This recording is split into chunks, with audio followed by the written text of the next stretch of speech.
समझ ही नहीं पा रहे कि हमसे पाप हो रहा है। जहां बैठे तो किसी की भी निंदा करना शुरू कर देते,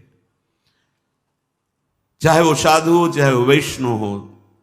तुम्हारी पार्थिव दृष्टि है, तुम साधु को कैसे पहचान सकते हो? चश्मा अगर काला लगा हुआ है तो तुम्हें सामने काली माही नजर आएगी। त्रिगुण माया का चश्मा लगाए हो तो तुम्हें त्रिगुणात्मिका माया ही दिखाई देगी, तुम्हें उसकी स्थिति नहीं, क्योंकि स्थिति प्रज्ञ को स्थिति प्रज्ञ ही जान सकता है। त्रिगुणातीत अवस्था को त्रिगुणातीत अवस्था का पहुंचा हुआ ही जान सकता है। तुम बाहरी दृश्य देखते हो और उसी को तुम निंदा करके गान करने लगते हो तो तुम्हारे सारे सुकृत नष्ट हो जाते हैं। पर निंदा के किए ते आवत नहीं कछु हाथ, मूर्ख पर्वत पाप को ले चल अपने साथ। वो मूर्ख दूसरे की निंदा करके उसके सारे पाप अपनी खोपड़ी पे ले लेता है, बोझा बना नरक को जाता है। और भक्तन निंदा अति बुरी भूल करे जिनको, किए सुकृत बहुत जन्म के छिन में डारे खोए। बहुत जन्मों के पुण्यों का एक क्षण में नाश हो जाता है भक्त निंदा करने वाले को। वाणी संभाल करके किसी की निंदा न निकलने पावे। जहां किसी की प्रशंसा हो रही होती, कोई वर्णन करने लगे तो हमारे अंदर की मलिनता, हाँ ऐसा तो है पर वो ऐसा ऐसा लेकिन ऐसा, निंदा शुरू कर देते हैं। वो बहुत घातक है, बहुत हानिकारक है। जिसकी निंदा कर रहे हो उसके जितने पाप हैं वो तुम्हारे ऊपर आ रहे हैं, तुम्हारे सुकृत नष्ट हो रहे हैं। इसीलिए तो संत जनों ने कहा, स्वस्थ होकर दीर्घ काल तक हमारी निंदा करो, भगवान तुम्हारा मंगल करें। ये साधो निंदक मित्र हमारा, क्यों? जो हमें शारीरिक दंड भोगना था वो निंदा करके ले लिया। कई बार आपको सुनाया है कि निंदा बहुत घातक। एक बार भगवान वशिष्ठ जी अयोध्या के जो चक्रवर्ती सम्राट होते गए, उनके कुल गुरु बहुत समय से, तो एक राजा पूर्व प्रारब्ध के अनुसार उनके शरीर में गलित कुष्ठ हुआ। चक्रवर्ती सम्राट बलयुक्त सब थे पर पूरे शरीर में कुष्ठ ऐसा। अब वो पूरा ढक करके जाते सभा में बैठ, तो कहा गुरुदेव वशिष्ठ जी से कोई उपाय नहीं है, औषधि काम नहीं करती, आप सर्वज्ञ हैं, कोई उपाय है जिससे ये शरीर स्वस्थ हो जाए? हाँ एक उपाय है, पूरा नगर तुम्हारी निंदा करने लगे तो तुम्हारा शरीर स्वस्थ हो जाए। बोले भगवान क्या करूं जिससे निंदा? बोले ऐसा करो, जो तुम्हारे बड़े भ्राता युद्ध में मारे गए, वीरगति को प्राप्त हुए, उनकी जो पत्नी है, तो तुम रात्रि के 8 से 10 बजे तक उनके महल में नित्य जाओ और उन्हें भगवान का पावन चरित्र सुनाओ और बस चले आओ। अब वो वहां जाते, 2 घंटे भगवान की चर्चा सुनाते, फिर प्रणाम करके आ जाते। धीरे धीरे बात फैलने लगी, कितना नीच प्रवृत्ति का है कि मां के समान बड़े भ्राता की बहू को भी नहीं छोड़ा। रोज रात्रि में राजा 8 से 10 बजे तक जा, पूरा नगर निंदा। अब धीरे धीरे हाथ शरीर सबका वो कुष्ठ गायब होता चला गया। अब तो इतनी निंदा उनकी कि जहां से वो निकलते वहां, अरे राजा बनने लायक है, ऐसे ऐसे। वशिष्ठ जी का प्रभु अब सहन नहीं होता, बोले सब निकल गया है, बस शांत रहो, चेहरे का रह गया, 2-4 दिन 10 दिन और सह लो, और सहा तो बस चेहरे का भी खत्म, नाक पे केवल रह गया। तो उनका भगवान अभी नाक पे, बोले ये नहीं जाएगा। बोले क्यों? क्योंकि हम हैं अयोध्या में, हम भी हैं, हम तुम्हारी निंदा करेंगे नहीं, इतना सहना पड़ेगा। समझ लो, तुम जिसकी निंदा करते हो उसके पाप अपने ऊपर ले रहे हो, काहे को। तो ये जो जिनकी दुर्गति होनी है, जो अपने जीवन का नाश करने वाले लोग हैं, ये 24 दोष होते हैं। 9वां है निंदा दूसरों की। ये बहुत ही घृणित प्रवृत्ति होती है। ये पराये पापों को अपने ऊपर लेते हैं। जिनकी निंदा करते हैं उनके सारे पाप अपने ऊपर ले लेते हैं, इसलिए बचो पर निंदा से।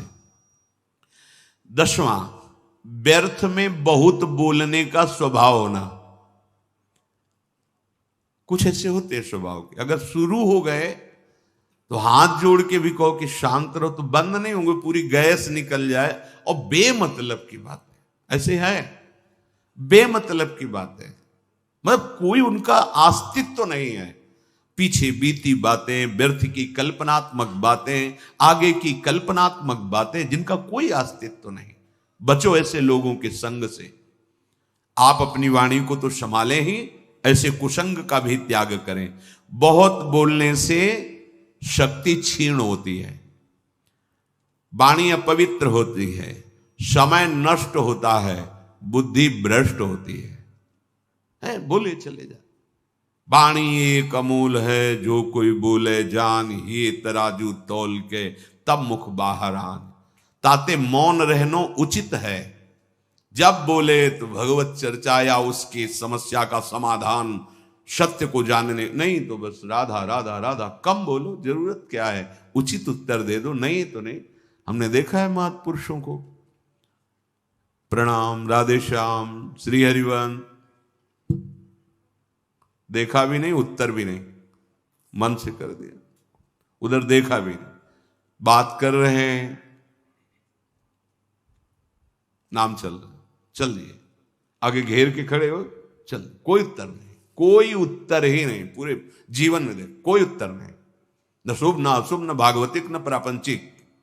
ताते मौन गहनो उचित। यदि इतनी धैर्य वृत्ति नहीं है तो फिर उचित विचार करके जो आवश्यक बोल दो, अन्यथा नहीं बोलने की जरूरत है। आप भगवत प्राप्ति के मार्ग में हैं, आपको एक एक श्वास, एक एक सेकंड संभाल कर सत्य सच्चिदानंद प्रभु के चिंतन में लगाना है। पर ये जो दुर्गति को प्राप्त लक्षणों वाले हैं, ये बस व्यर्थ की बातें बोलते रहते हैं। बहुत बोलने से तुम्हारी शक्ति क्षीण होती है। तभी जो बहुत बातें बनाने वाला होता है, वाणी का प्रभाव नहीं पड़ता। नहीं, एक बार जो हृदय से अनुभव करके बोलो, पूरे विश्व में छा जाएगा। और भला तो आपकी वाणी जाके उसको प्रपंच से निकाल लेगी। ब्रह्म ऋषियों की वाणी ऐसी सामर्थ्यशाली होती, बहुत शांत, निरंतर भगवत चिंतन हो। जो बोले तो हृदय की ग्रंथि को खोले, वो वाणी।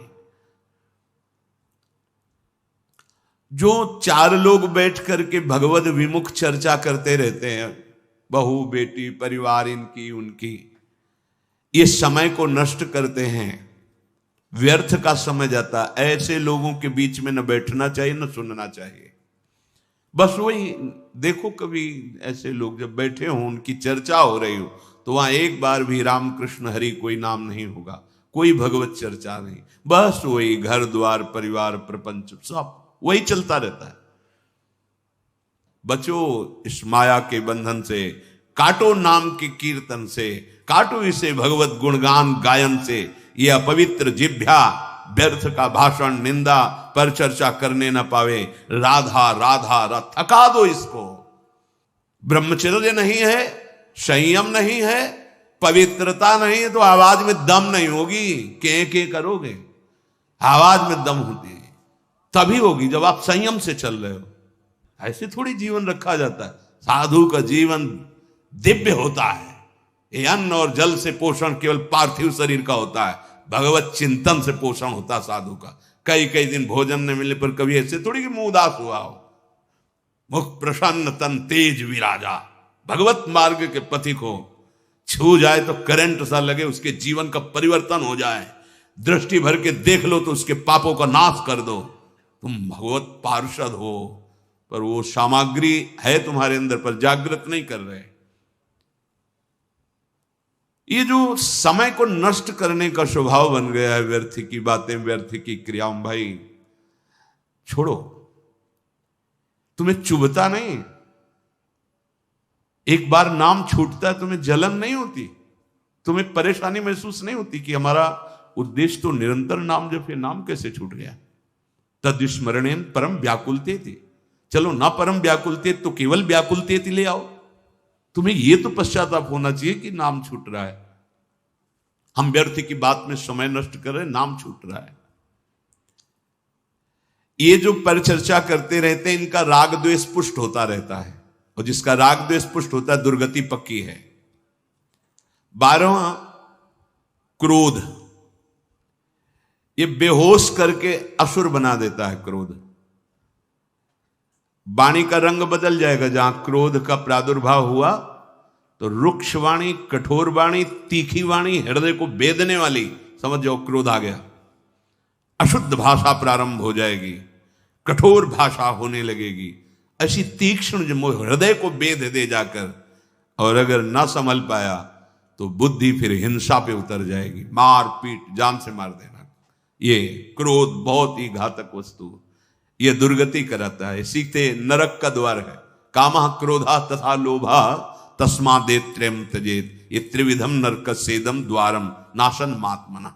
ये आत्मस्वरूप को घोर बंधन प्रदान करने वाले हैं। क्रोध, जब क्रोध आवे तो मौन का आश्रय पक्का लो। अगर वाणी खोल दी आपने तो मानो आग में आपने पेट्रोल डाल दिया, डीजल डाल, वो ऐसी भड़काऊ वस्तु वाणी है, फिर तो नहीं संभल पाओ। मौन, अब अंदर से वो आ रहा है कि बस इसको गाली दो ही, इसको कड़ुआ बोलो ही, बस अंदर राधा राधा राधा राधा राधा राधा, उसकी सुनो मत, शांत हो जाएगा। वहां से चल दो बिल्कुल। अगर कड़ुआ बोले तो इसका दुरुक्ति, क्रोध का बल क्या, दुरुक्ति माने गाली, कड़ुए वचन, कठोर वचन, हृदय को दुख पहुंचाने वाले परुख वचन मत बोलना। अगर भजन सिद्ध करना है, भजन बढ़ाना है, तो जब क्रोध आवे, कड़ुआ बोलने का मन हो, बिल्कुल दांत बांध लो, ऐसे नहीं खोलना, मानो वाणी है ही नहीं हमारे, नहीं बोलेंगे इस समय राधा राधा राधा राधा राधा राधा। ये क्रोध तुम्हारे भजन करने की प्रवृत्ति और भजन के प्रभाव दोनों को ढक देगा, दोनों को रोक देगा। काफी समय तक अगर चतुर खिलाड़ी परमार्थ की हो तो संभाल लोगे तुरंत, नहीं तो फिर वो काफी समय तक भजन का प्रभाव, एक हृदय बार बार वही चिंतन और वैर दृढ़ होने, और जब भजन की याद आएगी तो और द्वेष बढ़ेगा, इसने हमारा भजन रोक दिया, और गुस्सा आएगी, वो बिगाड़ देगा। क्रोध होश खो देता है, जिसके अंदर क्रोध आता है होश खत्म हो जाता है।